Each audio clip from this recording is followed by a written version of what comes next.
Iniciando a leitura do livro Uma Questão de Honra, o valor do dinheiro na adoração, do autor Luciano Subirá.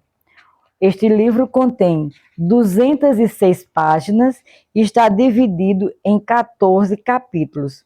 Iremos iniciar pela introdução. Introdução. Ganhe o máximo que puder. Economize o máximo que puder. E dê o máximo que puder. John Wesley. Este livro trata não apenas de dinheiro ou contribuição ao reino de Deus, mas de honra ao Senhor. Honra que se manifesta por meio de atitudes. Uma atitude que envolve bens materiais. Por sua vez, pode ou não expressar honra. Portanto, o que você encontra nessas páginas é a seguinte máxima: a postura de honra é essencial. A contribuição é consequência. Creio que para sermos transformados em qualquer área, primeiramente precisamos de um entendimento bíblico correto. Em seguida, é necessário decidir andar à luz dos princípios que foram compreendidos. Espero que esta abordagem de honra ajude você tanto no aspecto quanto no outro. Minha oração é que sua mente interprete com clareza o que a Bíblia ensina e por que o ensina, ao mesmo tempo que seu coração é despertado e provocado pelo Espírito Santo a ir além do conhecimento teórico para adentrar o terreno da prática da palavra, no qual Deus opera de fato.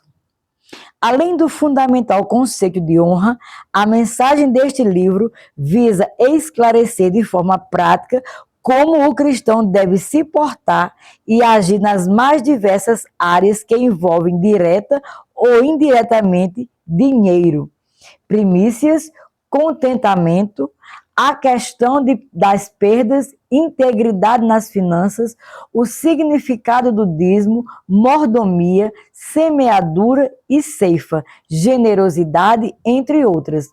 Muitos livros preciosos foram escritos tendo em vista a restauração da visão da igreja acerca da área financeira, e cada uma deles cumpre um papel. Minha intenção é somar, sem diminuir o valor do que já foi ensinado. Desde a primeira publicação em 2004, o conteúdo do livro vem sendo melhorado e aprimorado a cada nova edição. Houve um acréscimo de capítulos e 2 alterações de capa, além da mudança de título, que inicialmente era Honrando ao Senhor com Nossos Bens. A edição de 2021 também foi expandida, incluindo muitas citações e transcrições de outras obras. A princípio, minha decisão havia sido de compartilhar verdades que eu pessoalmente aprendera a estudar a Bíblia. Por que resolvi incluir perspectivas de terceiros agora? Decidi inseri-las no intuito de mostrar que o Senhor tem levantado muitos com o mesmo propósito: abrir nossos olhos em uma área tão delicada de nosso relacionamento com Ele. Além de ver muitas pessoas sendo divinamente inspiradas a abordar o mesmo tema, o que indica sua relevância, há outro fator. Como ensinador, não sou nem posso ser autossuficiente. Preciso da luz que Deus concedeu aos meus irmãos para que ela acrescente nuances à minha visão particular e ainda amplie minha capacidade de ensinar. É justo que você encontre aqui não só o que eu aprendi e tenho ensinado, mas o que muitos outros também têm vivido e pregado sobre honrar ao Senhor. Capítulo 1. O princípio da honra. Se uma pessoa adquire a atitude correta em relação ao dinheiro, isso ajudará a endireitar quase todas as outras áreas de sua vida. Billy Graham. Certa ocasião, ainda no início do meu ministério, recebi um presente de aniversário diferente de tudo que já havia ganhado, o que me tocou profundamente. A pessoa que me presenteou frequentava a igreja que eu pastoreava e vale destacar, tinha uma renda mensal modesta. Esse irmão havia trabalhado como servente de pedreiro em uma casa que eu havia adquirido e reformado. Ele veio até a mim, constrangido num culto anterior ao meu aniversário, dizendo que não poderia me dar um presente que achava que eu merecia. Tentei tranquilizá-lo dizendo que, assim como eu não conseguia me lembrar do aniversário de tantas pessoas, também não esperava que o fizessem comigo, muito menos que me presenteassem. Mas não adiantou. Ele afirmou que, apesar da dificuldade financeira, por ter aprendido a importância de honrar seus líderes, havia decidido fazer algo especial para mim. E explicou. Em vez de comprar, ele mesmo havia produzido o meu presente. O que me deu foi a miniatura de um barco à vela, artesanalmente feita, com palitos de madeiras, cola e barbante. Não pude deixar de refletir sobre o tempo que ele havia dedicado àquela confecção. Mesmo sem dinheiro, conseguira tornar aquele momento especial. Fiquei comovido naturalmente. Percebi que tinha em mãos algo que valia muito mais do que qualquer presente comprado em loja. Monetariamente, o valor seria pequeno. Emocionalmente, no entanto, representava uma verdadeira fortuna. Mais do que expressar um simples costume de presentear numa data comemorativa, aquele irmão demonstrou honra. Foi assim que me senti honrado. Começo com esse exemplo em especial para evitar que alguém interprete de forma equivocada que meu ensino diga respeito apenas à contribuição financeira ou valores monetários. O ponto central é outro, é uma questão de honra. O verbo honrar significa distinguir, fazer diferença. É isso que Deus espera de nós. Mais do que entregar dízimos e ofertas, Ele espera ser honrado. Honre o Senhor com os teus bens e com as primícias de toda a tua renda, e seus celeiros ficarão completamente cheios e os seus lagares transbordarão de vinhos. Provérbios capítulo 3, verso 9 e 10. Vemos aqui uma promessa de Deus que, como todas as demais, já carrega em si seu sim e amém. Segundo Coríntios, capítulo 1, verso 20. Deus supre seu povo. Essa promessa não se restringe aos celeiros e a lagares dos hebreus daquela época, de forma literal, mas aplica-se também a nós. Celeiros cheios e lagares transbordantes referem-se à provisão divina na esfera material. É importante ressaltar que, quanto à sua natureza, a provisão é abundante, completamente cheios, transbordarão. O exemplo divino revela a ideia de possuir recursos antes mesmo de a necessidade surgir. Nessa promessa, encontramos a manifestação do plano e, portanto, da vontade de Deus para o ser humano. Russell Champlin, em seu comentário bíblico, o Antigo Testamento interpretado, versículo por versículo, pontua: se o homem honra ao Senhor cumprindo as leis concernentes aos dízimos, às ofertas, à ajuda aos pobres, coisas requeridas pela lei, então esse homem pode esperar corretamente ter bênçãos materiais e prosperar. É dando que recebemos. Essa é uma lei espiritual que opera o tempo todo.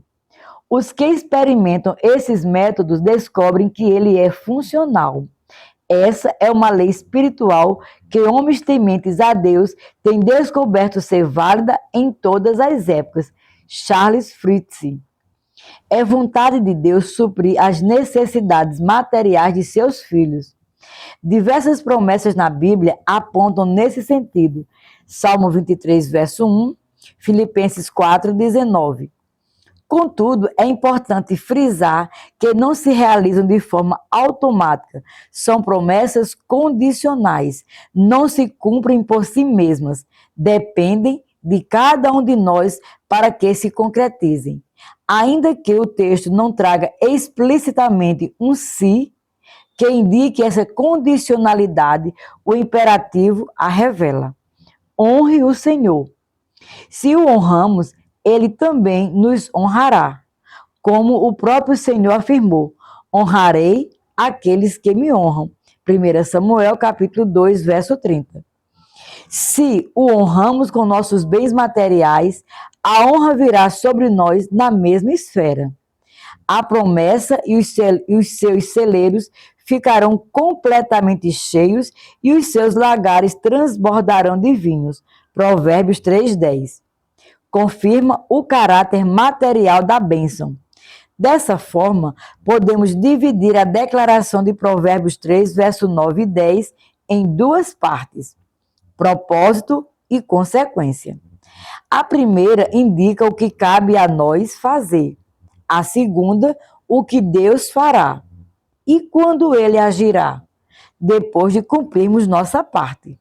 Muitos pregadores enfatizam a consequência como se fosse o propósito em si.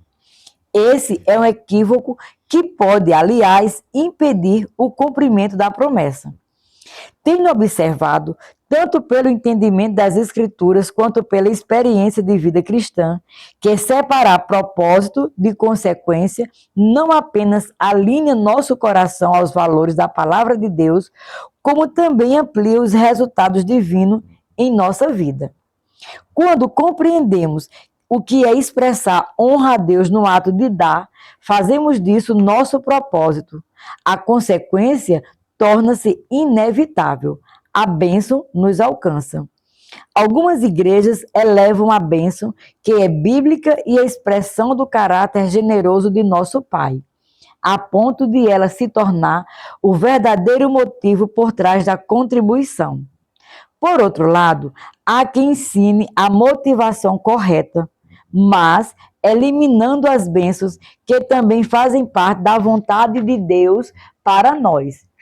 Ambos os extremos são equivocados. A recompensa jamais deve ser o que nos move a dar, mas tampouco deve ser ignorada. Feita a distinção, volto a enfatizar que o texto de Provérbios, capítulo 3, verso 9 e 10, revela uma promessa divina de provisão e prosperidade, não necessariamente devendo ser interpretada como riqueza, o que sem dúvida expressa a vontade de Deus para seus filhos. De modo geral, podemos afirmar que o Senhor deseja que os seus não o enfrentem em estado contínuo, falta de coisa alguma, e que, além disso, prosperem de maneira abundante. Contudo, muitos crentes sinceros não experimentam essa realidade. Creio que a explicação é simples.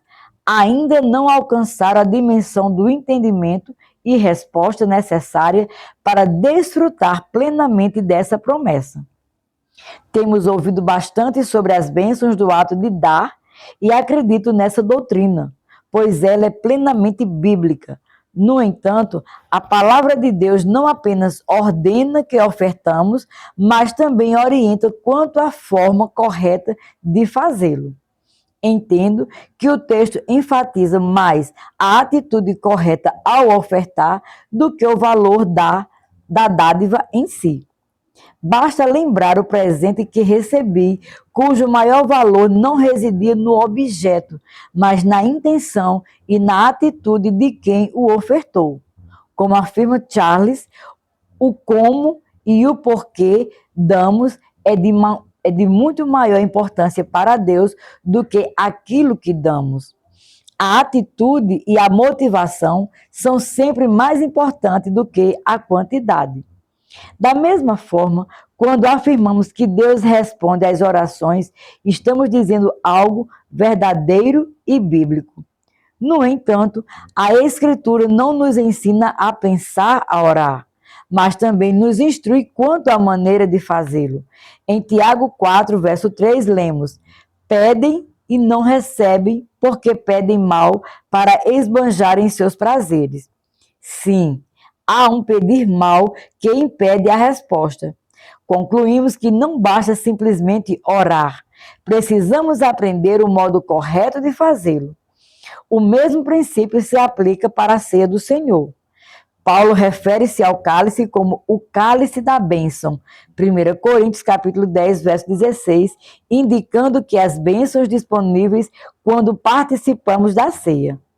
Ninguém nega que o ato de comungar com o corpo e o sangue de Cristo traz bênçãos.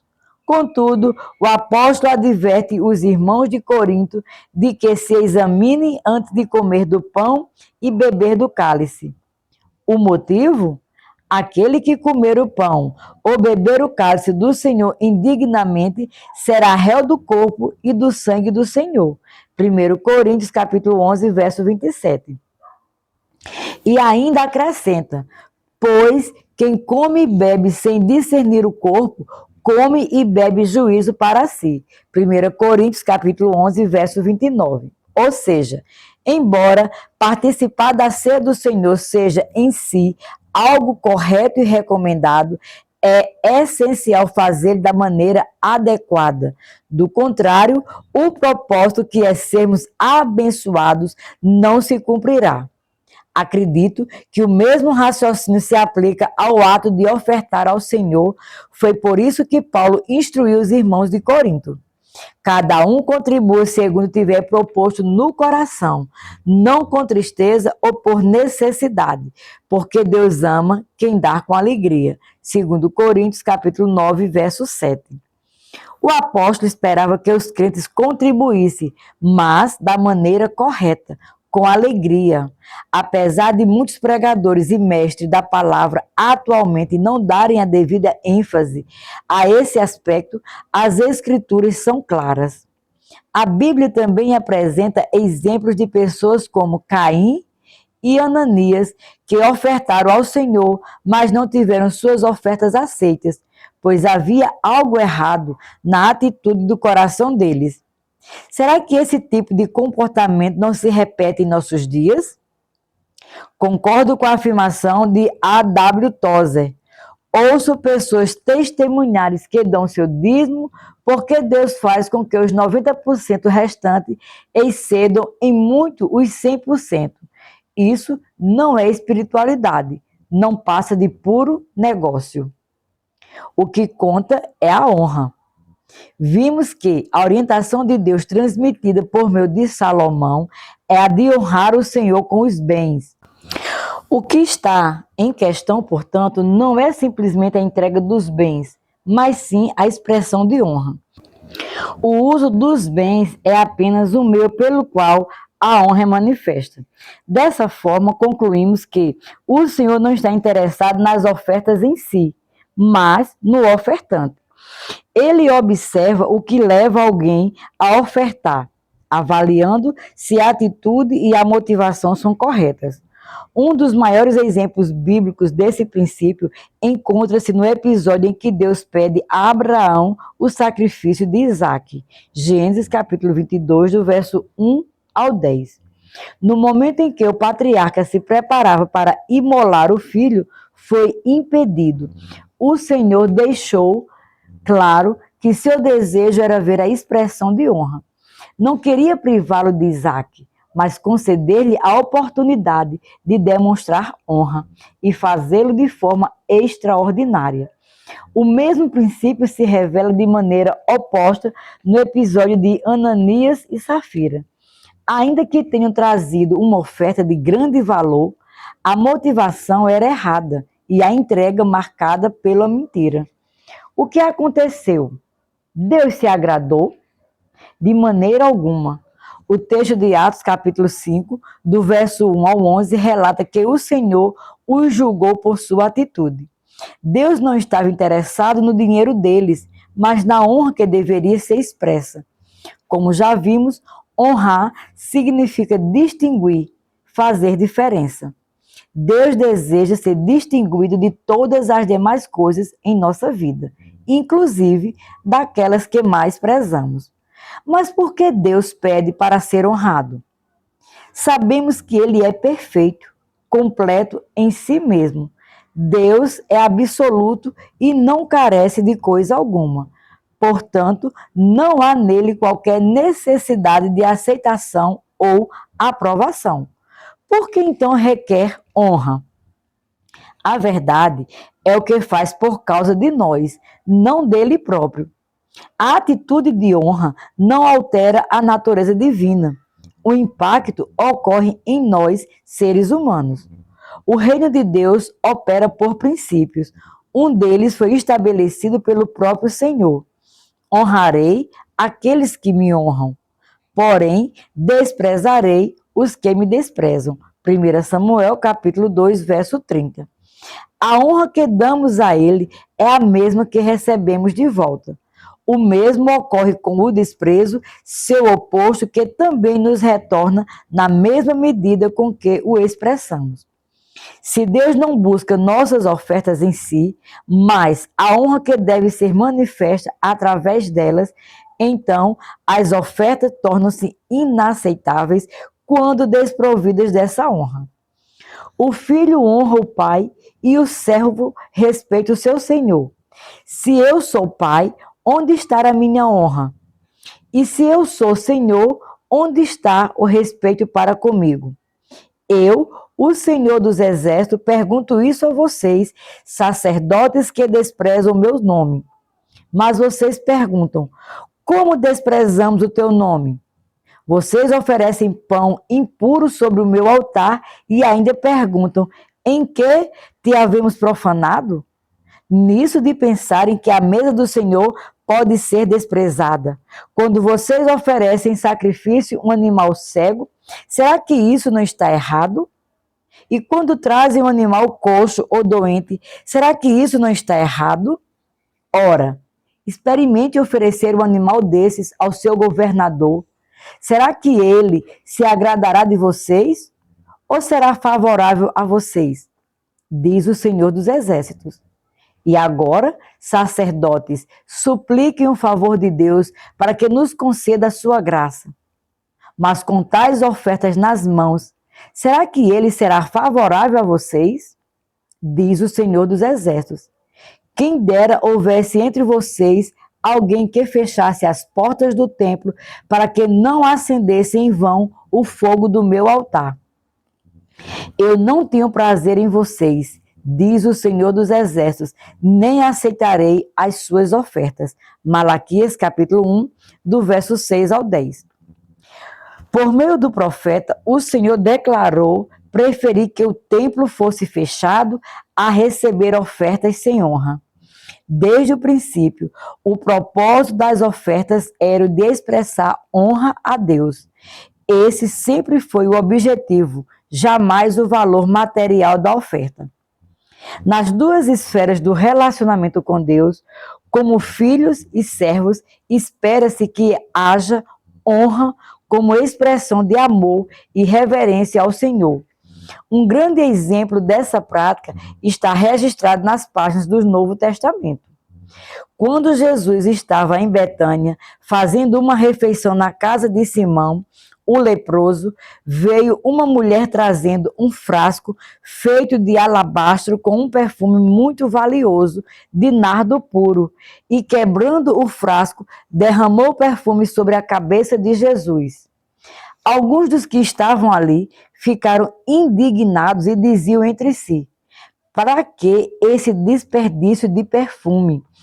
Este perfume poderia ter sido vendido por mais de 300 denários para ser dado aos pobres. E murmuravam contra ela. Mas Jesus disse, deixem a mulher em paz. Por que vocês estão incomodando? Ela praticou uma boa ação para comigo, porque os pobres estarão sempre com vocês, e quando quiserem, podem fazer-lhe o bem, mas a mim vocês nem sempre terão. Ela faz o que pode. ungiu meu corpo antecipadamente para a sepultura. Em verdade lhes digo que onde for pregado em todo o mundo o evangelho, também será contado o que ela fez para a memória dela. Marcos capítulo 14, verso 3 ao 9. Observe o que essa mulher fez. Certamente ela honrou o Senhor com sua atitude. E em resposta à honra recebida, Cristo também a honrou, decretando que seu gesto seria contado em todas as gerações. Assim, sua história ecoaria sempre que o evangelho fosse anunciado. A honra concedida por Deus é proporcional à honra que lhe dedicamos. Diante disso, o gesto daquela mulher não foi pequeno. A tamanha honra expressa por ela levou o Senhor a eternizar seus atos nas Escrituras. Enquanto houver uma Bíblia aberta, sua história será conhecida. Embora muitos usem esse texto como uma ilustração de adoração, o que de fato é, pouco atentam para seu contexto literal. Tratava-se de uma oferta material, de elevado valor financeiro e não apenas de uma expressão musical. Foi uma adoração silenciosa, porém profundamente agradável ao coração de Deus. Há ainda outros pontos que podemos aprender com o episódio da mulher de Betânia e os convidados daquele banquete. A primeira lição que o Senhor me ensinou foi sobre nossa tendência de vincular ofertas a propósitos específicos. Como pastor, tenho observado isso com frequência quando desafiamos membros da igreja a ofertarem em função de uma causa concreta, como um projeto ou uma construção. Muitos respondem com maior entusiasmo. Contudo, acredito que temos nos equivocado. Embora existam exemplos bíblicos de ofertas com objetivos definidos, como no caso da construção do tabernáculo de Moisés. O erro reside na mentalidade distorcida que acompanha essa prática. A ideia de que sempre deve haver uma justificativa racional visível para as ofertas. Racionalmente, Maria de Betânia praticou um desperdício. Em outro relato bíblico, podemos perceber sinais de limitações financeiras naquela casa.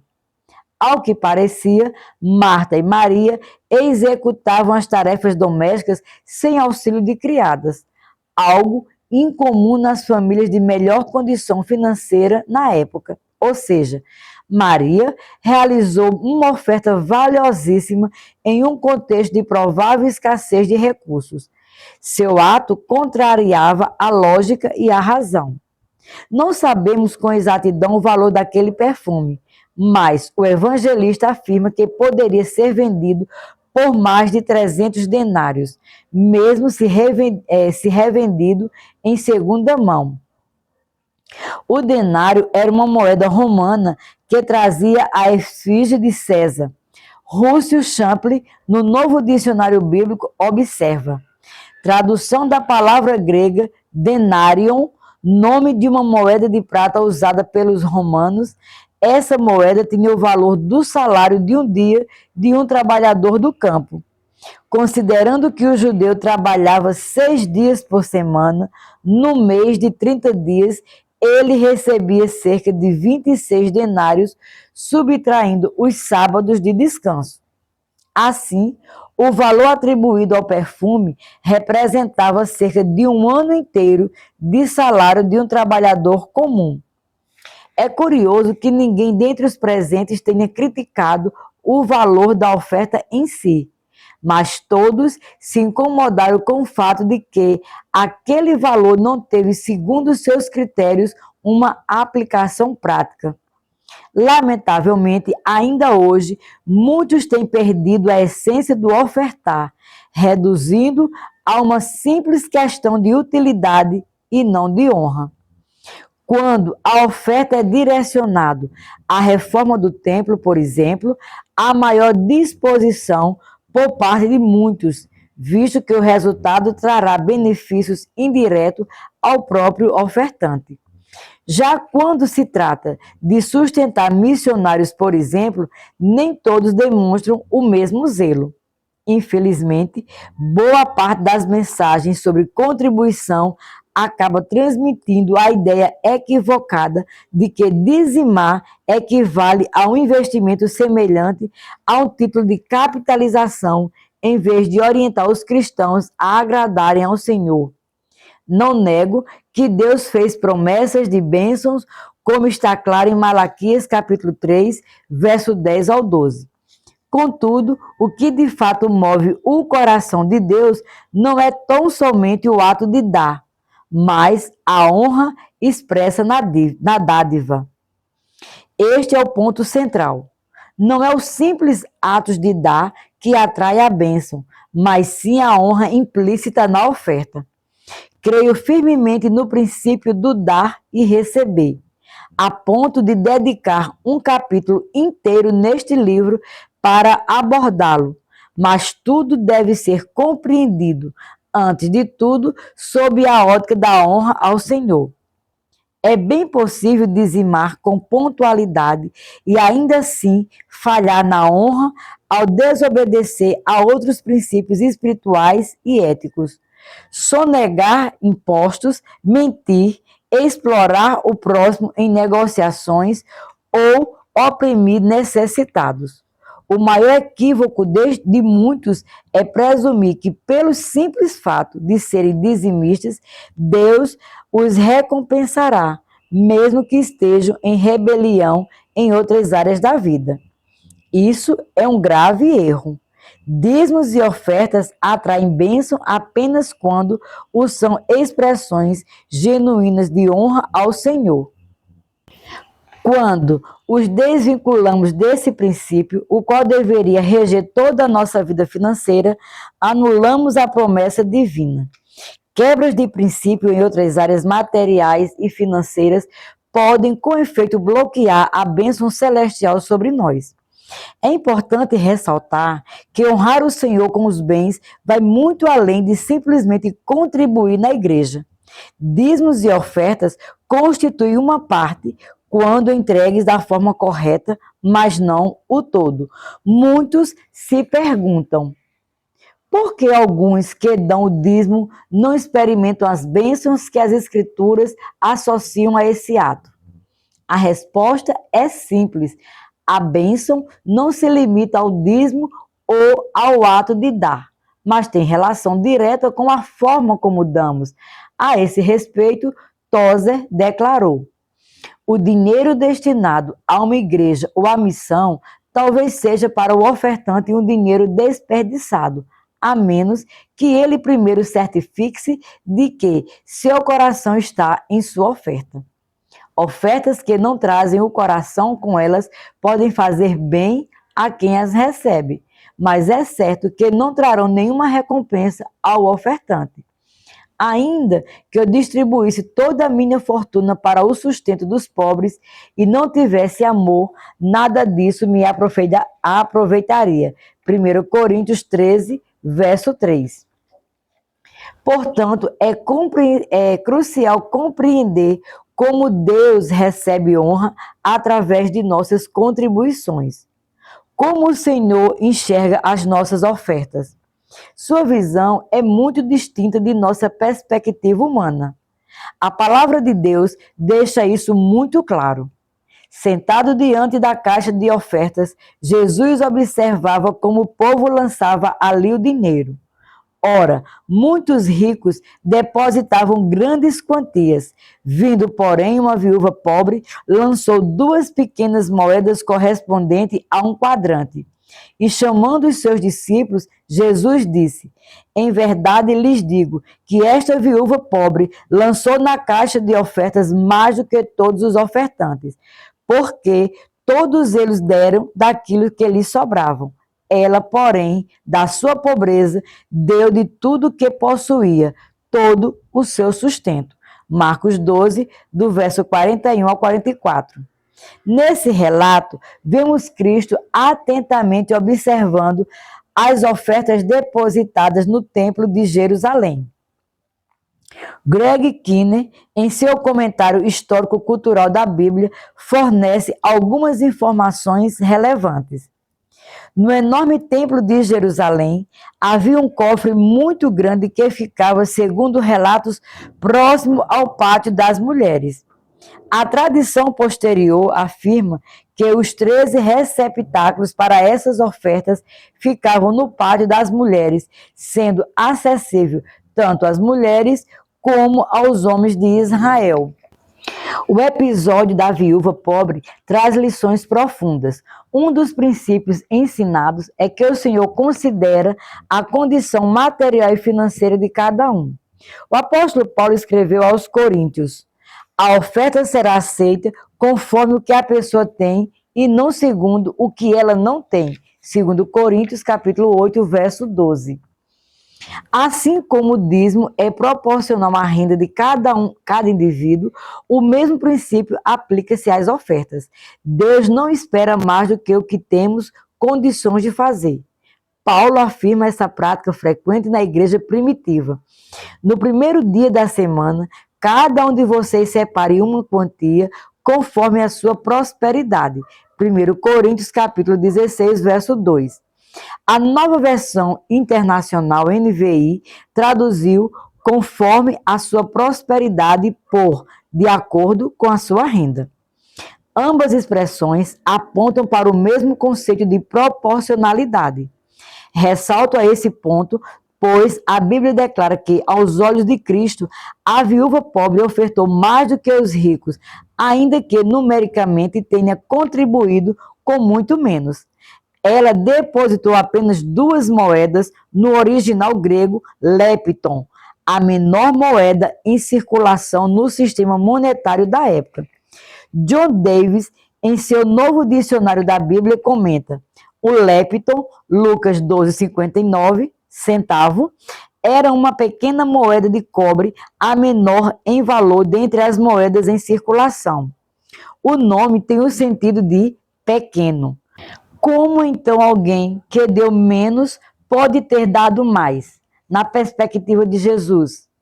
Ainda que o fator proporcionalidade participe da resposta, ele não a encerra. O ensino de Cristo destaca, sobretudo, o fator honra.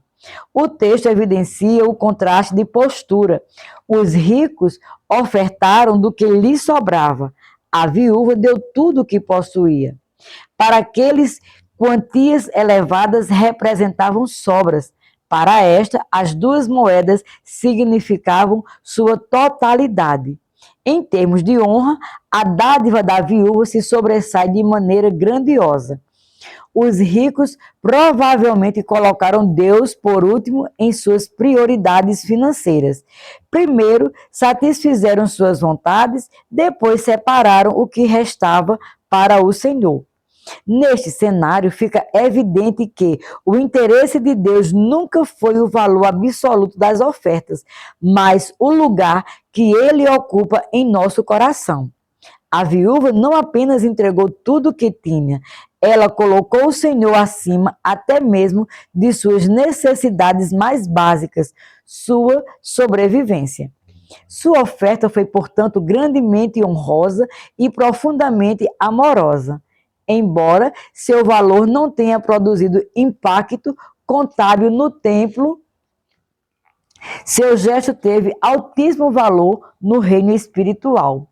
Sua doação não foi superior apenas pela proporcionalidade, foi superior porque continha honra e muita honra. Por outro lado, embora a soma entregue pelos ricos tenha sido vultuosa em números, não carregava o mesmo peso espiritual, pois lhes faltou honra. E aqui reside o âmago da questão. Infelizmente, por não compreendermos esse princípio essencial, somos levados a pensar que a oferta só tem validade se representar uma quantia expressiva no caixa da igreja. Imagine-se por um instante na posição de Jesus sendo alvo do desperdício do perfume de Maria ou testemunhando a entrega de 2 moedas por uma viúva. Nenhuma dessas ofertas alterou a arrecadação do templo, mas ambas tocaram profundamente o coração de Cristo. Por quê? Porque o que ele observa não é a utilidade da oferta, mas a honra nela expressa. Embora o foco desta obra seja a honra, creio ser oportuno ampliar um pouco mais o assunto da proporcionalidade. Recordo-me de um episódio marcante no início de nosso ministério com a literatura por volta do ano de 2000. Eu tinha dito à minha esposa na véspera que, caso não víssemos a provisão financeira necessária para dar continuidade ao projeto de distribuição de livros a líderes, encerraríamos o trabalho. A escassez de recursos para esse projeto estava me fazendo avaliar se eu não estava insistindo em algo que não tinha o favor divino. Pedi-lhe então que orássemos juntos. Se o Senhor enviasse a provisão e estabelecêssemos um valor elevado como sinal, entenderíamos isso como uma confirmação de sua vontade. E assim seguiríamos adiante com plena convicção pelo restante de nossa vida. Na manhã seguinte, um irmão da igreja me ligou e pediu que eu fosse até seu escritório. Fui sem saber o que me aguardava. Ali, recebi o exato valor pelo qual havíamos orado. A maior oferta que até então havíamos recebido em nosso ministério. Agradeci profundamente àquele irmão e à sua família, comentando que nunca alguém havia contribuído tanto com o projeto. Até hoje, guardo com carinho essa lembrança. Aquela oferta se tornou um marco em minha fé. Um divisor de águas que fortaleceu minha convicção de seguir em frente.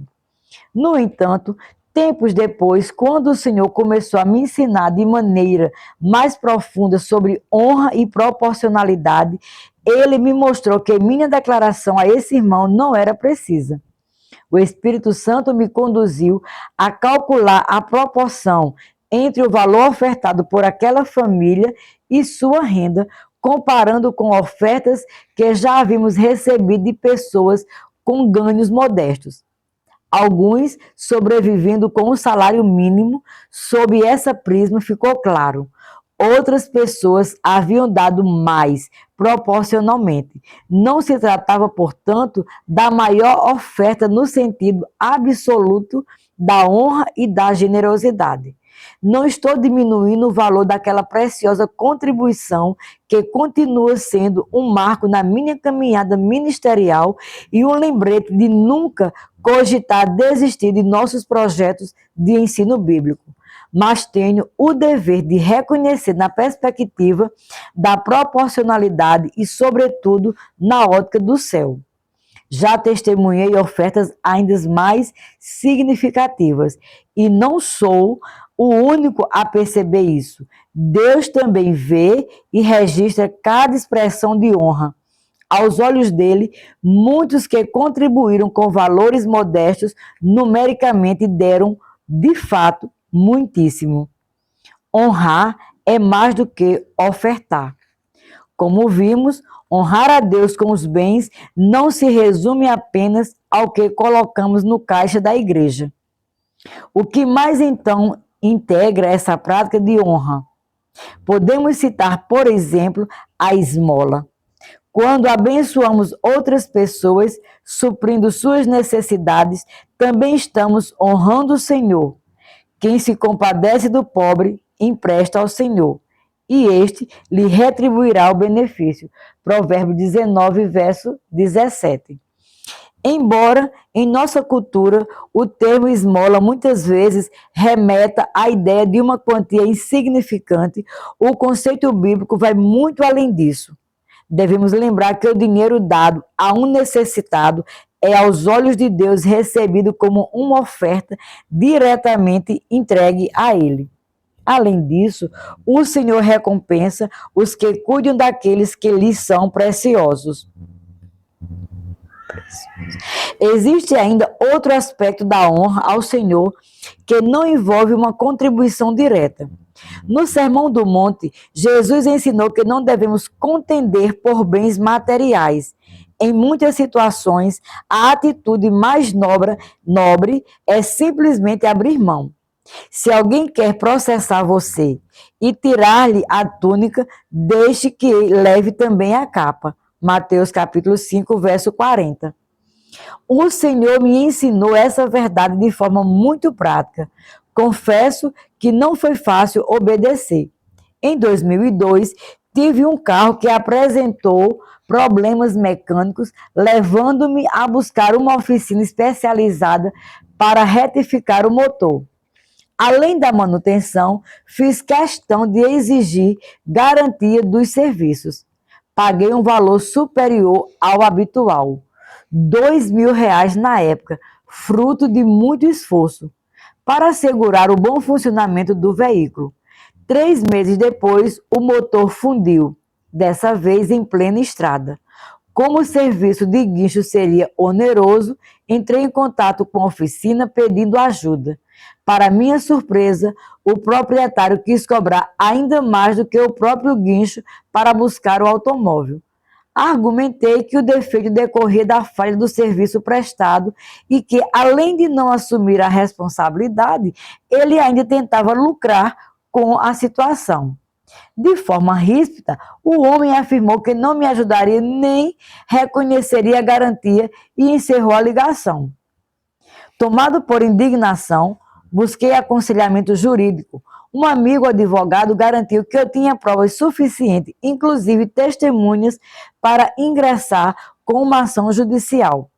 Conversei ainda com um conhecido do PROCON, Programa de Proteção e Defesa do Consumidor, que confirmou a possibilidade de vitória na causa.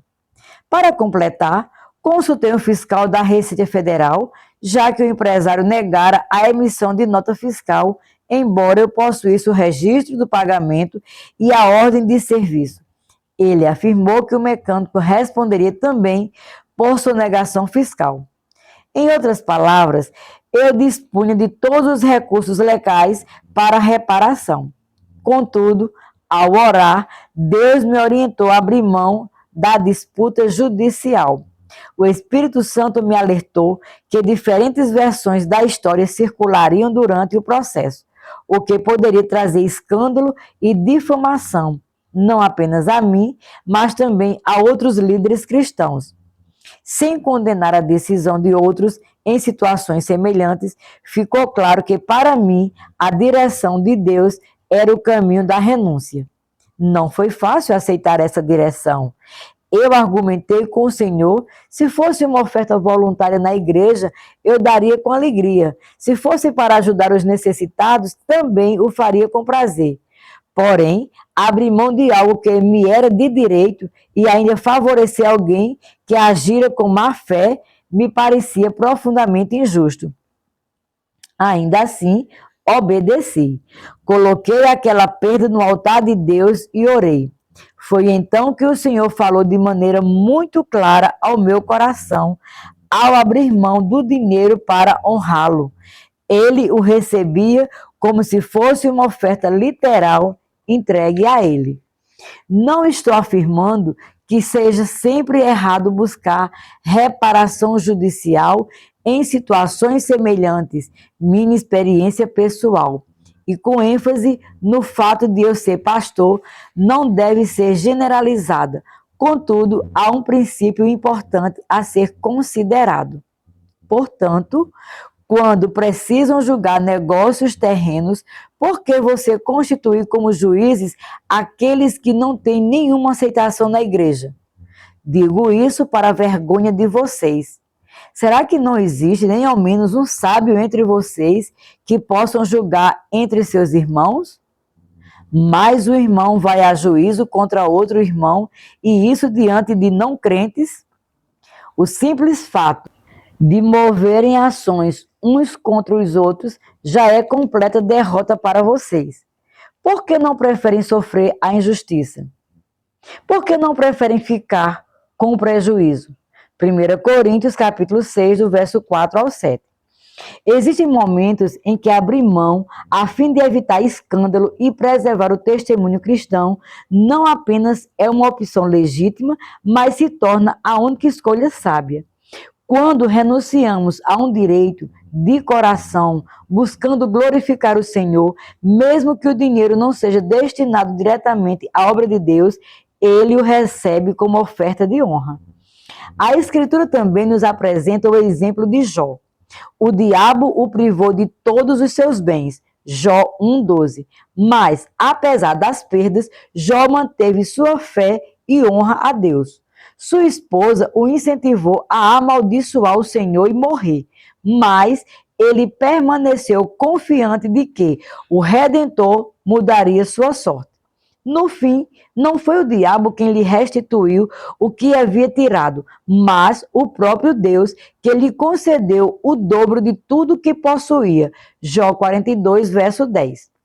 Acredito firmemente que ao mantermos uma postura correta diante das perdas, mesmo sem uma oferta formal, Deus recebe essa atitude como uma oferta de honra e responde com restituição. Eu mesmo vivi algo semelhante após um grave acidente de carro, com relato com mais detalhes no meu livro O Agir Invisível de Deus. Assim que mudei minha postura interior e passei a glorificar a Deus em meio à crise, vi a restituição chegar à minha vida. Andar em honestidade e recuar ganhos ilícitos também são formas de honrar o Senhor, tema que abordaremos mais adiante. Meu objetivo, desde já, é deixar clara a amplitude e a relevância do princípio da honra. Esse princípio não se restringe a dízimos e ofertas entregues no templo, mas abrange nossa integridade nos negócios, nossa postura diante de perdas, nosso testemunho em situações de conflito, nossa disposição em renunciar a direitos legítimos, nossa prontidão em ajudar os necessitados. Para Deus, o que tem real valor é a honra e tudo o que ela implica, não simplesmente o dinheiro. Devemos compreender o princípio da honra em primeiro lugar, porque Deus é digno de toda honra.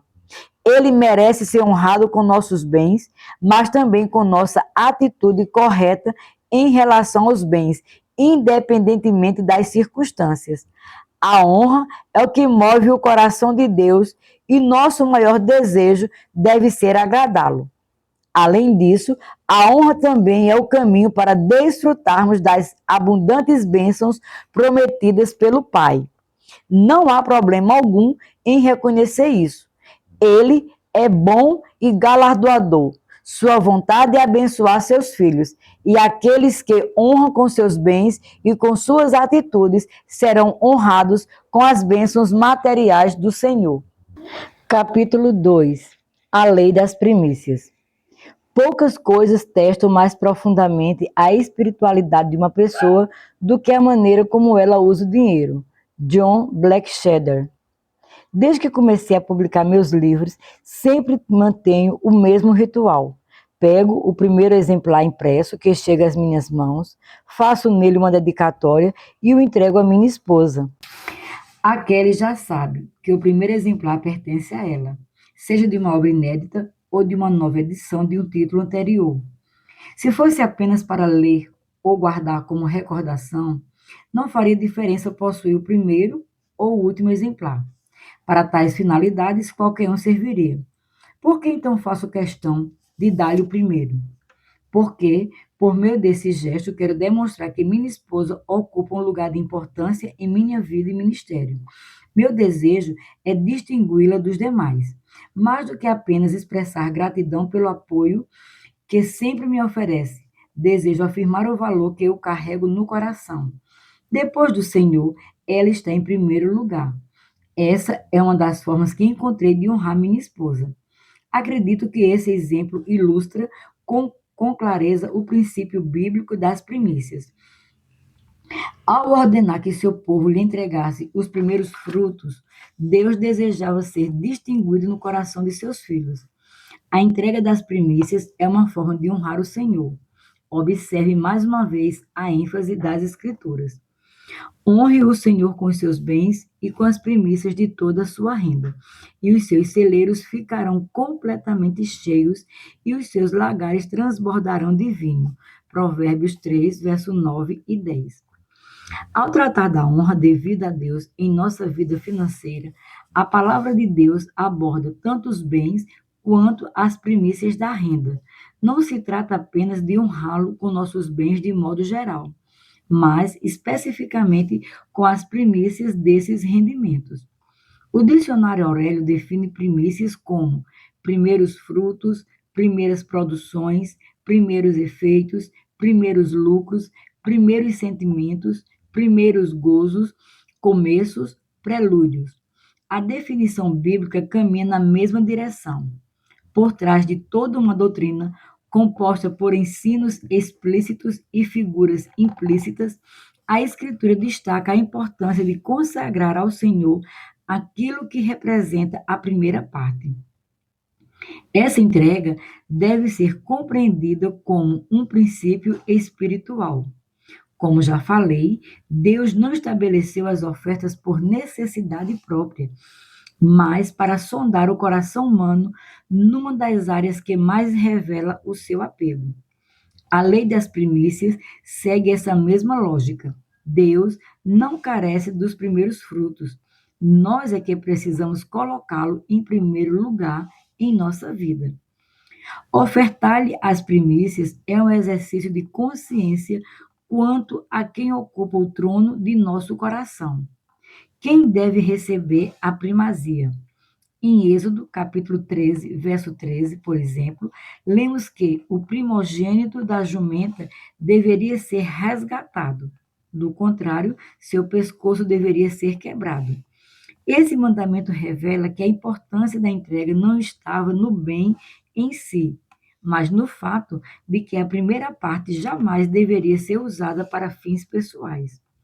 Dar ao Senhor as primícias é honrá-lo, é reconhecê-lo, é declarar o lugar especial que ele ocupa. Deus exige o primeiro lugar em nossa vida. A rebelião de Satanás foi originalmente uma tentativa de usurpar essa posição exclusiva de Deus, e ainda hoje ele tenta ocupar o trono de nosso coração. A Bíblia está repleta de exemplos de pessoas que se recusaram a negociar o primeiro lugar de Deus, mesmo diante de grandes sacrifícios. Abraão dispôs-se a oferecer o próprio filho, mas não hesitou em conceder a Deus a primazia. José preferiu a prisão a pecar contra o Senhor em um adultério. Sadraque, Mesaque e Abidnego foram lançados na fornalha por não adorarem a estátua erguida pelo rei. Daniel foi lançado na cova dos leões por perseverar em buscar a Deus. Os apóstolos foram perseguidos e açoitados por obedecerem antes a Deus que aos homens. Todos são exemplos dignos de serem seguidos. Além desses relatos, há um ensino direto de Jesus que reforça a centralidade da primazia de Deus. Mas busque em primeiro lugar o reino de Deus e a sua justiça, e todas estas coisas lhe serão acrescentadas. Mateus capítulo 6, verso 33. A palavra grega traduzida como primeiro é próton.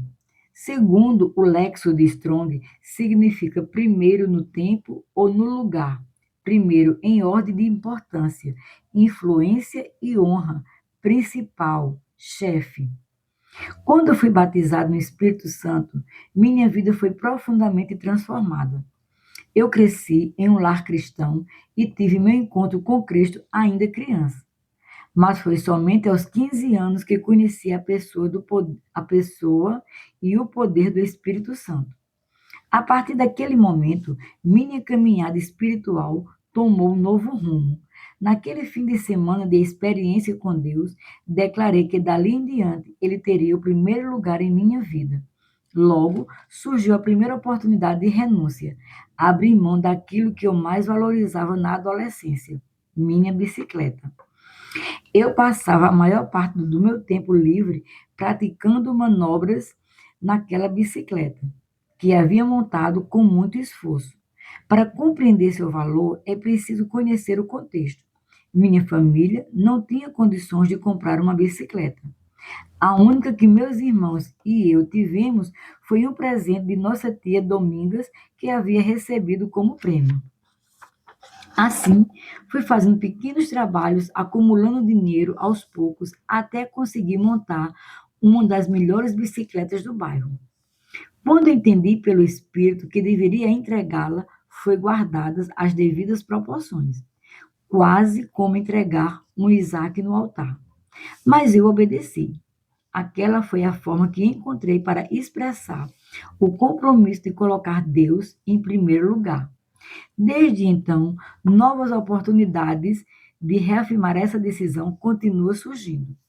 Vale destacar que, ao colocarmos o Senhor no lugar mais elevado, não experimentamos frustração. Pelo contrário, surge dentro de nós uma sensação de realização e propósito, confirmando que fomos criados justamente para isso. Quando Deus não ocupa a primazia, há um desequilíbrio interior. Perdemos o verdadeiro sentido da existência. Primícias no Novo Testamento. Alguns cristãos, ao ouvirem qualquer menção a princípios do Antigo Testamento, logo demonstram resistência. Antes mesmo de refletirem sobre o tema, já questionam: qual é a base disso no Novo Testamento? Portanto, comecemos por essa resposta. Na igreja neotestamentária, já não se observava mais os ritos cerimoniais da lei de Moisés. O Concílio de Jerusalém foi claro ao afirmar que nenhum jogo mosaico seria imposto aos gentios, exceto por 4 recomendações: abster-se da contaminação dos ídolos, bem como da imoralidade sexual, da carne de animais sufocados e do sangue. Atos 15, versos 19 e 20. Com tudo isso, não significa que, após o concílio, a igreja gentílica estivesse isenta de outras instruções ou doutrinas. Se assim fosse, o restante do Novo Testamento sequer teria razão de existir. Naquele momento, estabeleceu-se uma diretriz específica em relação ao legado mosaico, mas o ensino apostólico prosseguiu, lançando luz sobre muitos princípios espirituais já revelados nas Escrituras.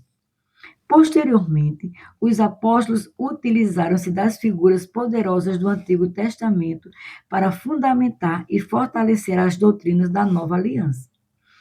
Eles não estavam reintroduzindo a lei, mas revelando a intenção divina por trás de suas figuras, agora plenamente aplicáveis na nova aliança. O autor de Hebreus descreve isso com precisão.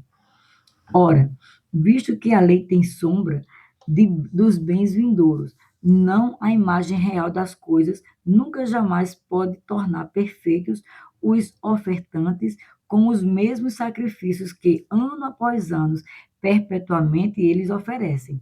Hebreus, capítulo 10, verso 1. A sombra possui semelhança com o objeto real que a projeta, embora não reproduza com perfeição sua forma, textura ou profundidade. Assim, as ordenanças da antiga aliança continham traços dos princípios espirituais que seriam plenamente revelados em Cristo. As práticas materiais apontavam para as realidades espirituais superiores. O cordeiro sacrificado na lei mosaica prefigurava o verdadeiro Cordeiro de Deus, que tira o pecado do mundo. João 1, 29.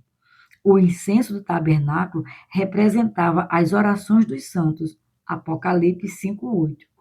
A Páscoa, uma vez cumprida em Cristo, foi reinterpretada em sua aplicação espiritual. 1 Coríntios, capítulo 5, versos 7 e 8. Da mesma forma, as demais práticas relativas à comida, bebida e dias sagrados foram reconhecidas como sombras de realidades eternas. Portanto, que ninguém julgue vocês por causa de comida e bebida, ou dia de festa, ou lua nova, ou sábados, porque tudo isso tem sido sombra das coisas que haviam de vir, porém, o corpo é de Cristo. Colossenses capítulo 2, versos 16 e 17. Foi dentro dessa perspectiva de aplicação espiritual de antigas figuras que o apóstolo Paulo também abordou a lei das primícias no contexto da nova aliança. Mas, se as primícias são santas, também a massa o é, e se a raiz é santa, também os ramos o são. Romanos 11, verso 16. É evidente que Paulo não estava conclamando os gentios a retomarem práticas mosaicas. Ele usava, sim, a figura das primícias para ilustrar um princípio espiritual, válido e vigente na nova aliança. Em várias outras passagens, Paulo e outros escritores neotestamentários também se referiram às primícias como aplicação espiritual. Em Romanos 8, 23, lemos sobre as primícias do Espírito. Em 1 Coríntios capítulo 15, verso 20 e 23, Cristo é apresentado como as primícias dos que ressuscitaram. Ainda em 1 Coríntios capítulo 16, verso 15, Paulo chama a casa de Estéfanas de as primícias da Acaia. Tiago afirma que somos as primícias das criaturas do Pai das luzes. Tiago 1, 18.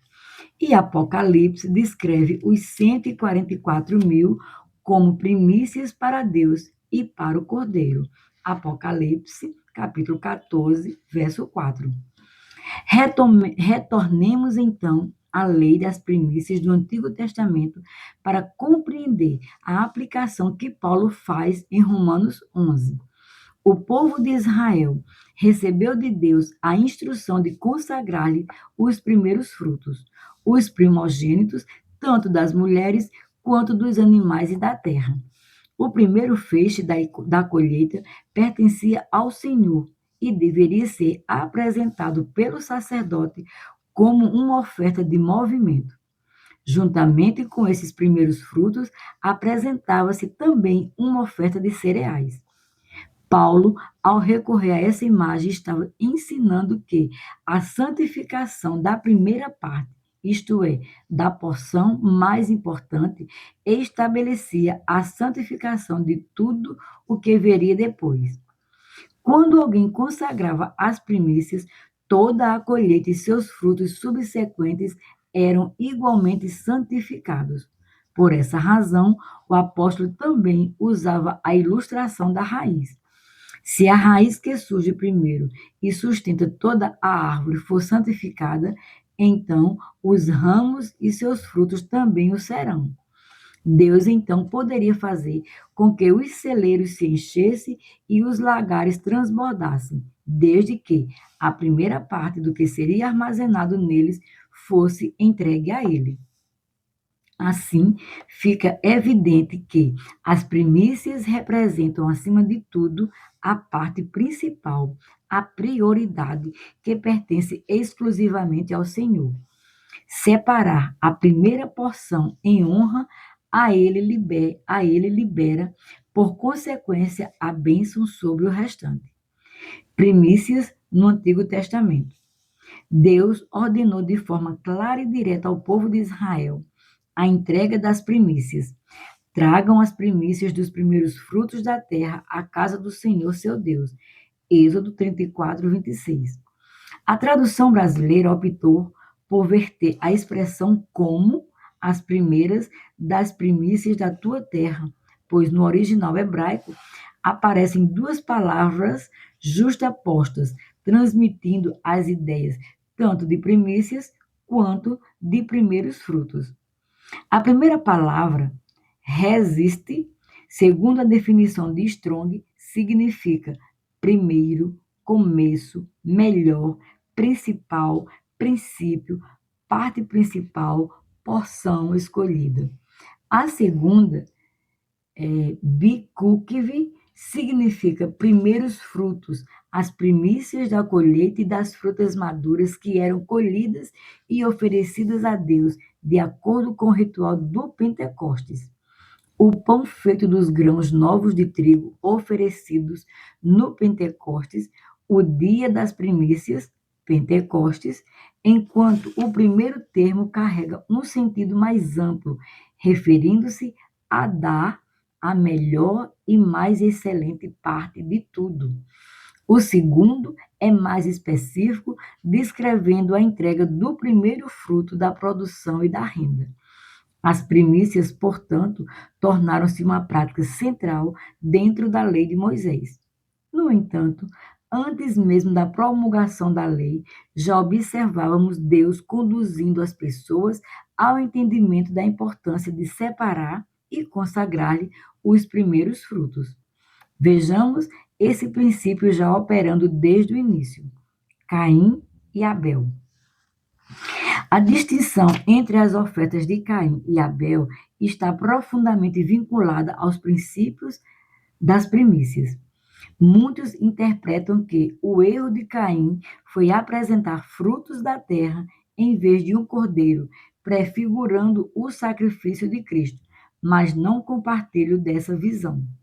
A própria Escritura revela qual era a ocupação de cada um.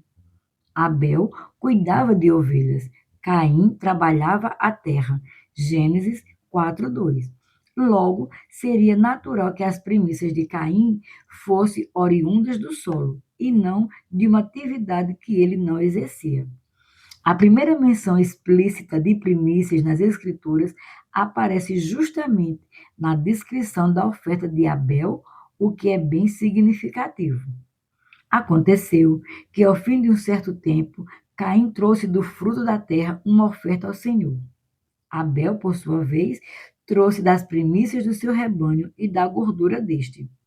O Senhor se agradou de Abel e de sua oferta, mas de Caim e de sua oferta não se agradou.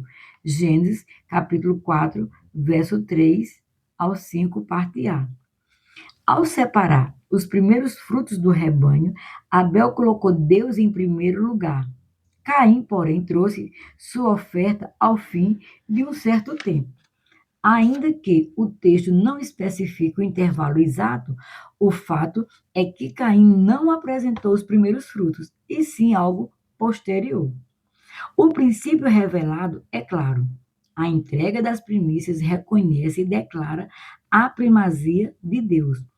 Por outro lado, relegar o Senhor para o fim é o oposto da honra. Assim como não aceitou a atitude de Caim, o Senhor não aceita tal comportamento em nós. Se Caim fosse ignorante quanto à forma correta de oferecer, não seria culpado. Mas ele sabia o que Deus esperava. Isso fica evidente na conversa que o próprio Senhor teve com ele após rejeitar sua oferta. Irou-se Caim fortemente e descaiu-lhe o semblante. Perguntou-lhe Jeová: por que andas tu irado? E por que te descaiu o semblante? Porventura, se procederes bem, não terás levantado o teu semblante? E se não procederes bem, o pecado jaz à porta. A ti será o seu desejo, mas tu dominarás sobre ele. Gênesis capítulo 4, verso 5, parte B, até o 7. Se não houvesse um conhecimento prévio da diferença entre proceder bem e mal, Deus não teria estabelecido tal diálogo com ele. Abel procedeu corretamente ao reconhecer a primazia de Deus e entregar as primícias. Caim, ao fazer o contrário, procedeu mal. Ambos sabiam o que estavam fazendo.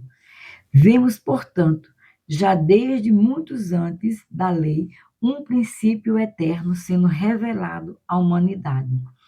O melhor, os primeiros frutos pertencem ao Senhor. Consagrá-los é reconhecer com o próprio coração e não apenas com palavras a supremacia de Deus sobre a nossa vida.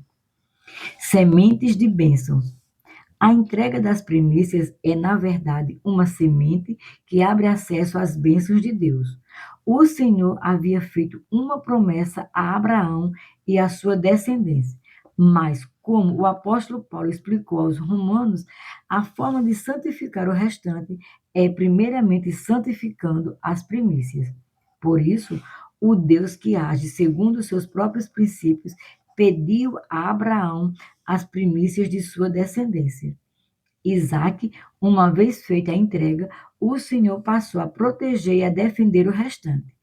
Toda a descendência de Abraão, como se cada um fosse aquele primogênito que lhe fora ofertado.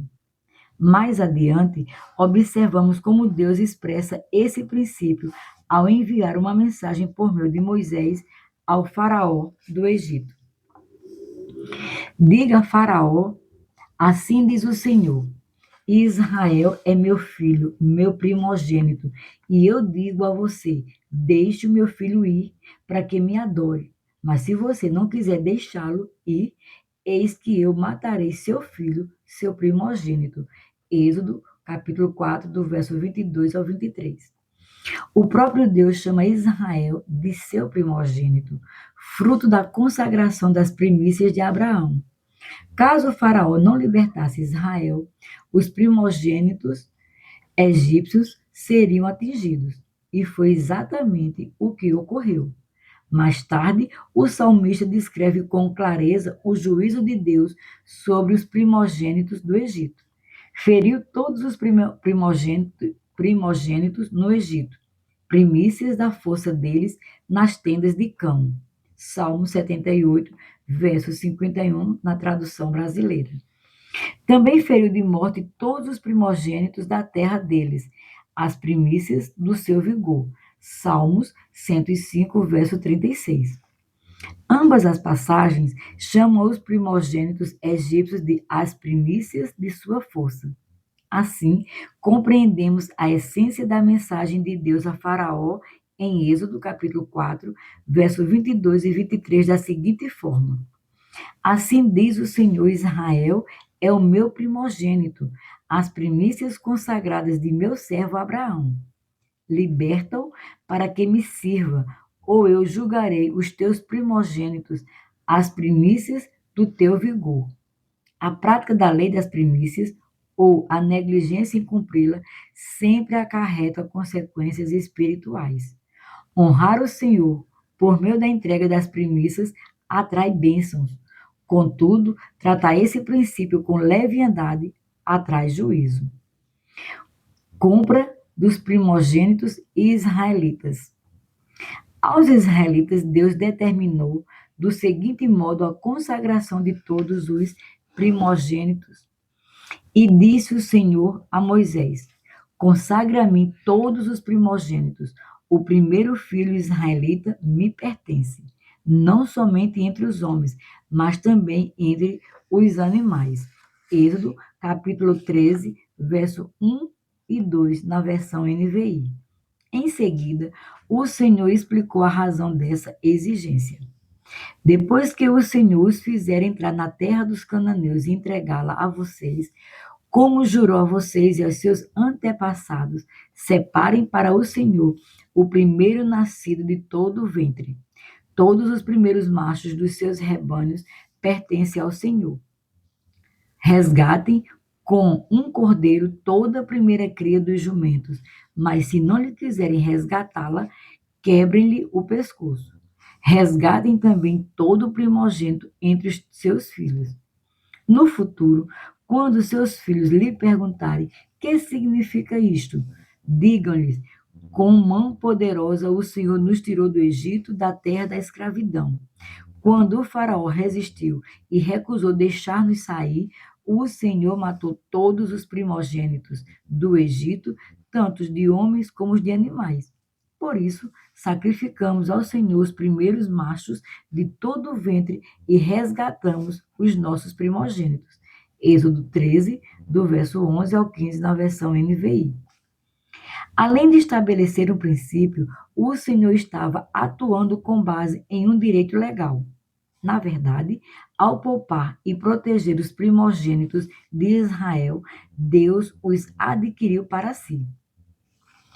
Usando a linguagem bíblica, o Senhor os resgatou e se tornou o legítimo proprietário deles. A partir de então, todos os primogênitos pertenciam a ele, e a consagração era o reconhecimento formal dessa posse.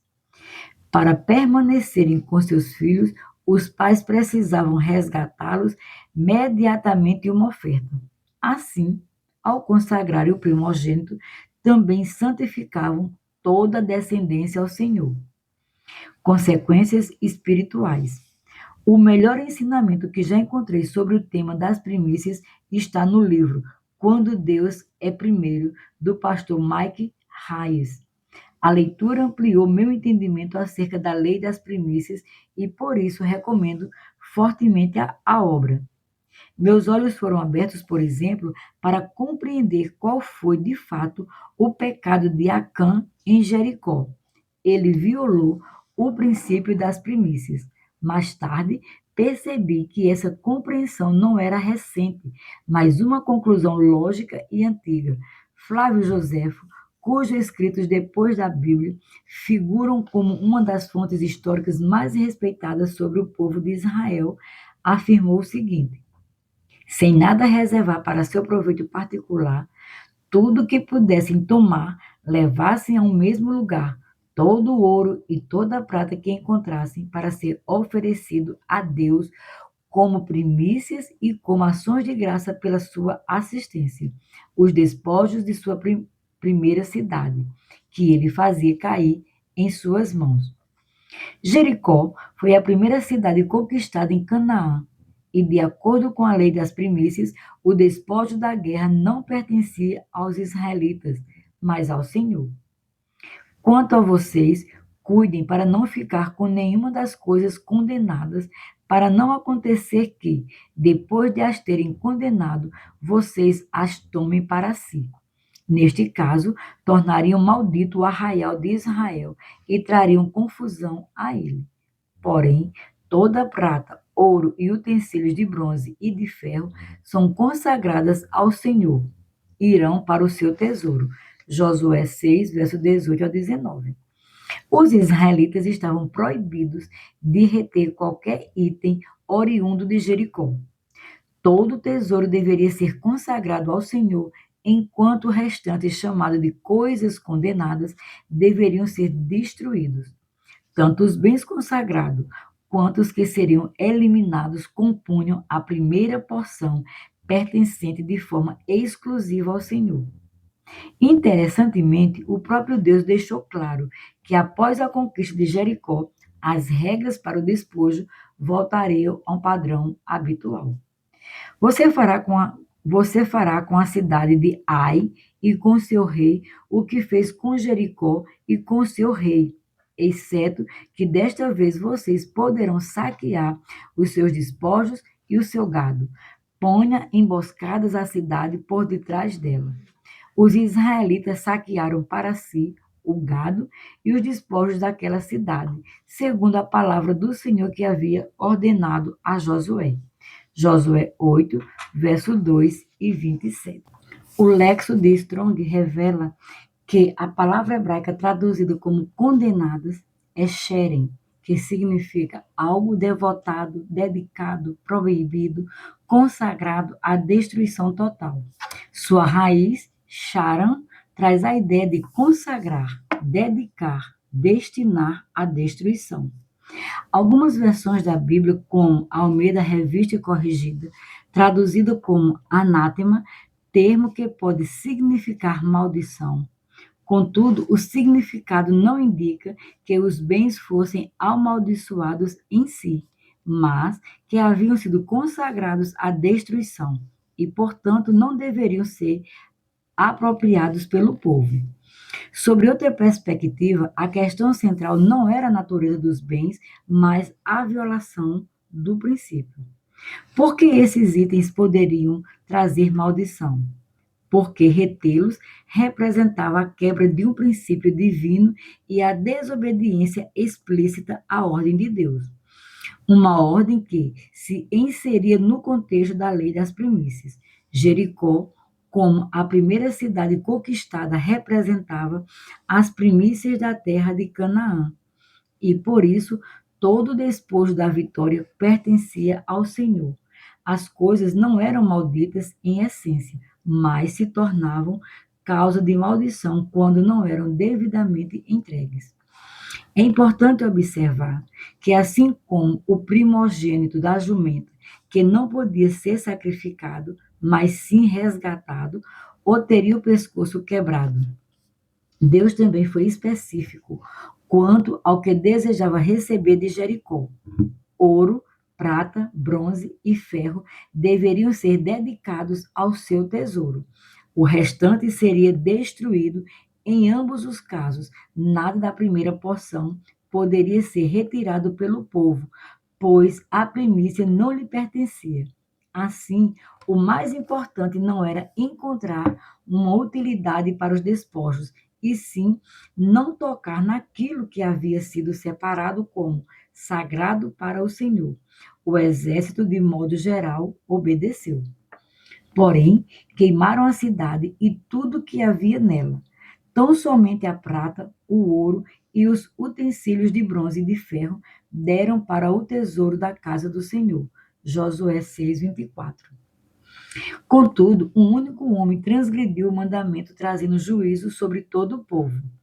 Mas os filhos de Israel foram infiéis em relação às coisas condenadas, porque Acã, filho de Carmi, filho de Zabdi, filho de Zera, da tribo de Judá, pegou para si uma parte das coisas condenadas. A ira do Senhor se acendeu contra os filhos de Israel. Josué 7, verso 1. A quebra do princípio teve repercussões coletivas. A bênção de Deus foi suspensa e Israel experimentou derrota na batalha seguinte. Uma batalha que, humanamente falando, teria sido vencida com facilidade. A razão do fracasso estava na violação da lei das primícias. Ao deixar de consagrar a primeira porção de forma integral, todo o restante foi comprometido. Mais uma vez, insisto em destacar o peso desse princípio. Quando santificamos as primícias ao Senhor, consagramos também tudo o que vem depois. Por outro lado, quando retemos para nós o que pertence a Deus, roubamos sua bênção sobre o restante. Esse princípio é aplicável em diversas áreas da vida. Por exemplo, ao separarmos um tempo pela manhã para buscarmos a Deus, dedicamos as primícias do nosso dia e assim consagramos todas as demais horas. Da mesma forma, quando consagramos as primícias da nossa renda, santificamos o restante de nossos recursos, atraindo a proteção divina sobre nossas finanças e as bênçãos decorrentes da obediência. O primeiro dia. Disse mais Jeová a Moisés: Fala aos filhos de Israel e diz-lhe: Quando entrardes na terra que eu vos hei de dar e comerdes as suas searas, trarei ao sacerdote um molho das primícias da vossa seara. Ele moverá o molho diante de Jeová, para que seja aceito a vosso favor. No dia depois do sábado o moverá. Levítico capítulo 23, do verso 9 ao 11, tradução brasileira. Havia um dia específico previamente determinado para a apresentação do molho das primícias ao sacerdote. A Almeida Revista e Atualizada traduz no dia imediato ao sábado, enquanto a Almeida Revista e Corrigida registra ao seguinte dia do sábado. Ambas as traduções são claras e convergem na identificação do domingo como dia designado. Não considero que essa referência por si só estabeleça o domingo como um dia sagrado, à semelhança do sábado no Antigo Testamento. Contudo, ao menos devemos reconhecer o simbolismo que associa a entrega das primícias ao primeiro dia da semana. Por que esse detalhe é importante? Porque precisamos refletir sobre a aplicação prática e atual da simbologia contida na lei das primícias. Nesse contexto, o apóstolo Paulo chama a atenção para a ressurreição de Cristo. Mas, de fato, Cristo ressuscitou dentre os mortos, sendo ele as primícias dos que dormem. 1 Coríntios capítulo 15, verso 20.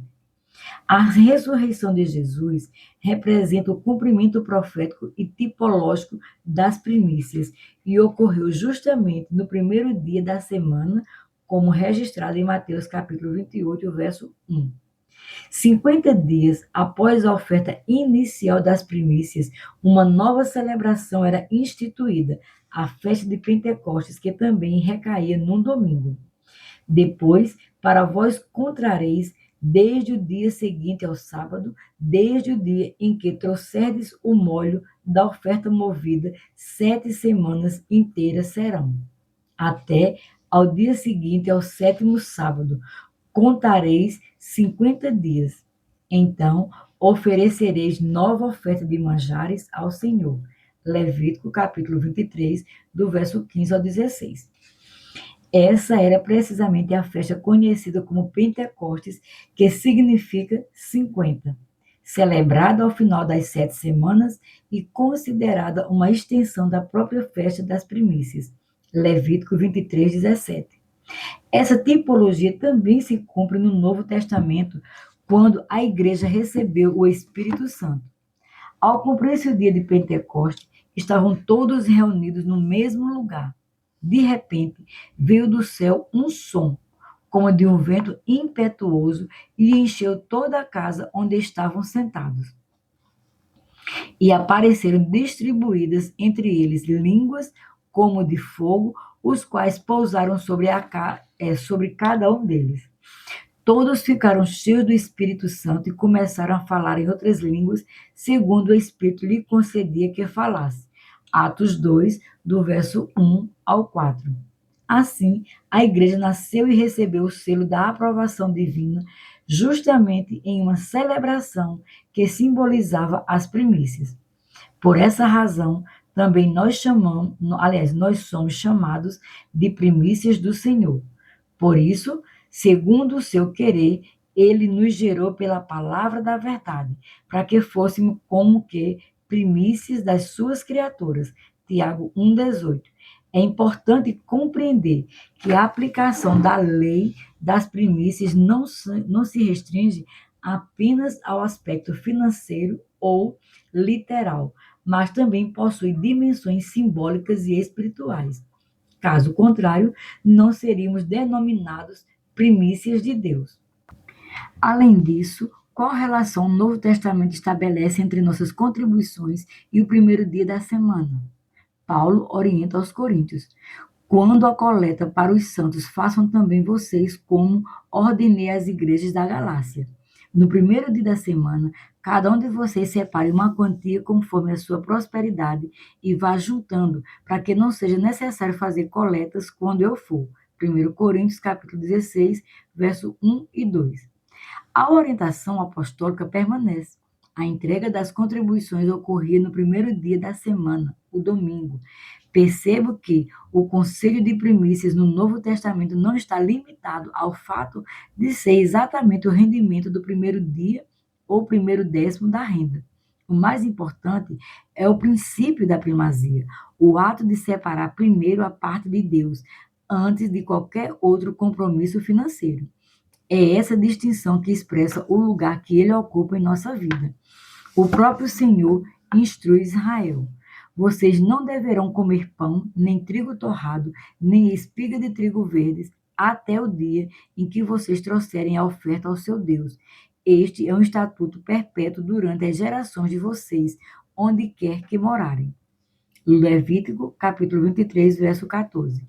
A ordem era clara: ninguém deveria desfrutar do fruto do próprio trabalho antes de apresentar ao Senhor a parte que lhe cabia.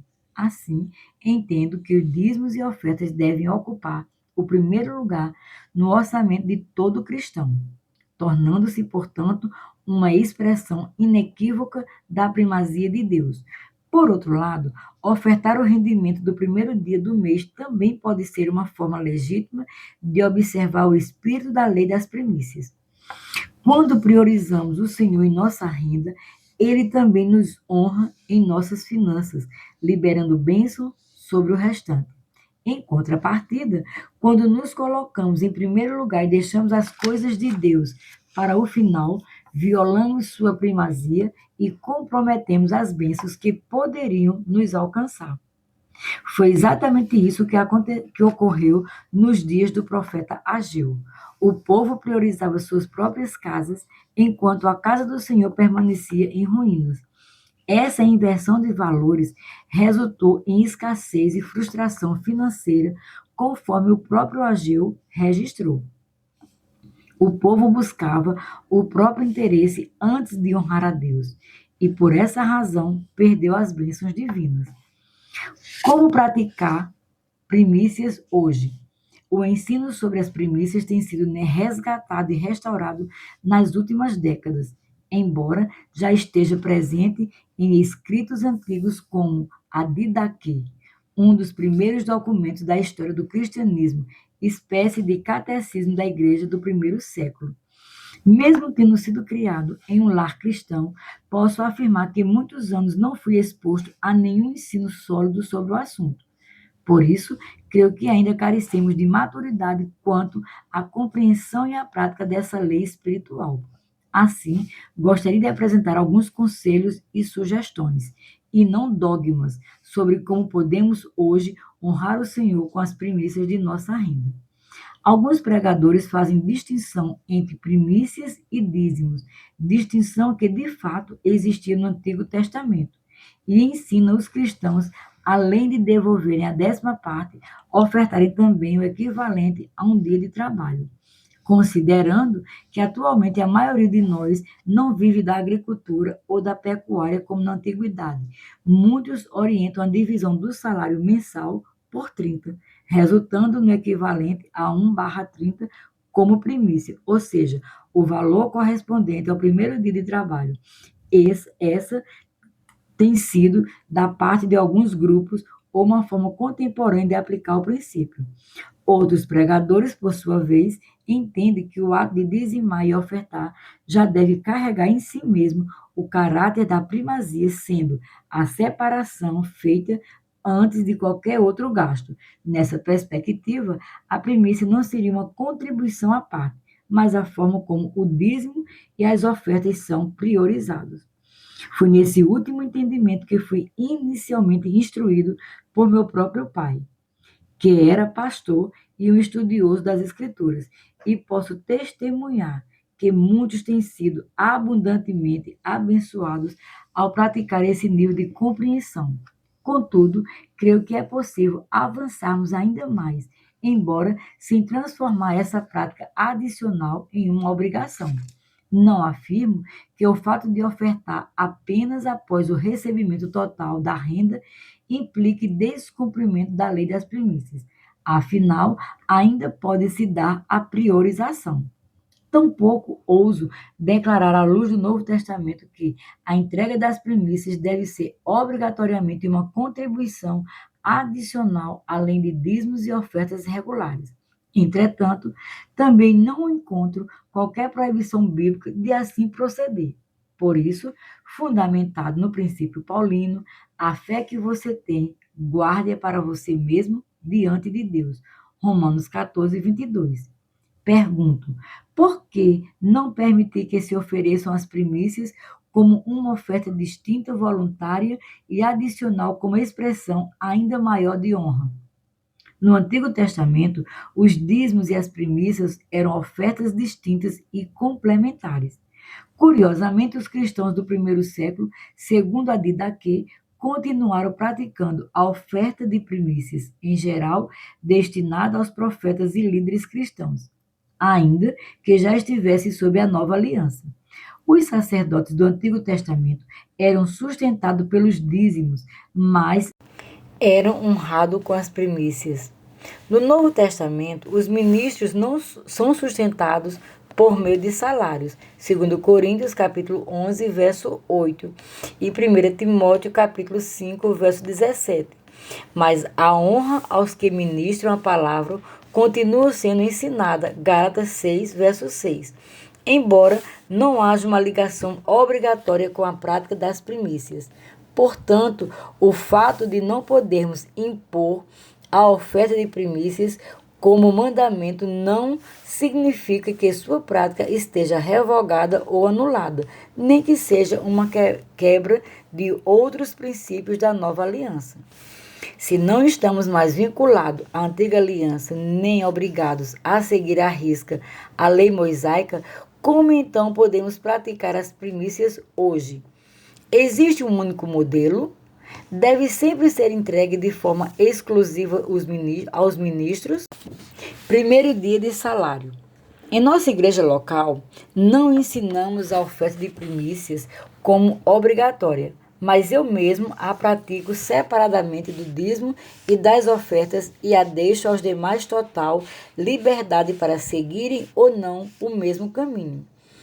Considerando o contexto atual, em que a maioria das pessoas recebe salários mensais, há um consenso razoável entre aqueles que adotam essa prática ofertar 1/30 do salário, representando o primeiro dia de trabalho do mês. Essa provavelmente é a forma mais comum de aplicação contemporânea do princípio das primícias, sendo a que pessoalmente pratico e aconselho. No entanto, surge um desafio para profissionais com renda variável, como autônomos, vendedores, comerciantes e profissionais liberais. Para esses, o cálculo exato de 1/30 só seria possível ao final de um período de apuração de seus ganhos, o que deslocaria a entrega das primícias para um fim de um ciclo de recebimentos, descaracterizando o aspecto da primazia. Semelhantemente ao que era instruído no Antigo Testamento, quando ninguém poderia usufruir dos frutos da colheita antes de separar as primícias. Levítico 23, verso 14. Aconselho que trabalhadores com renda variável ofertem como primícia o primeiro ganho recebido no mês, o lucro da primeira venda, o pagamento da primeira comissão ou o primeiro serviço prestado, ainda que ao fim do mês o valor não corresponda exatamente a 1/30, o essencial é preservar o princípio, entregar primeiro a porção que honra ao Senhor antes de qualquer outra destinação. Já o dízimo, por sua vez, pode e deve ser calculado com exatidão com base na totalidade dos ganhos do período. Onde entregar? No Antigo Testamento, os sacerdotes recebiam as primícias da terra, dos animais e dos filhos resgatados. Embora essas ofertas não garantissem por si só o sustento integral dos sacerdotes, expressavam honra. Além disso, os dízimos também lhe eram destinados, o que não ocorre mais na nova aliança, em que os ministros recebem salário. Por isso, aqueles que me perguntam sobre o destino da oferta de primícias, minha orientação é simples: entregue-na na mesma igreja local onde já entrego os dízimos e ofertas.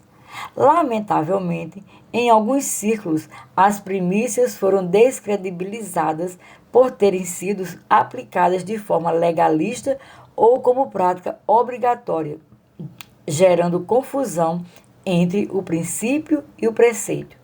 Prefiro reconhecer com honestidade os limites do que as Escrituras afirmam, sem criar dogmas nem regras, além do que a palavra claramente esclarece. Não vejo respaldo bíblico para afirmar que as primícias devem ser entregues de forma exclusiva aos ministros. Tampouco vejo erro se alguém desejar fazê-lo em reconhecimento e honra ao ministério da palavra. Gálatas 6, verso 6.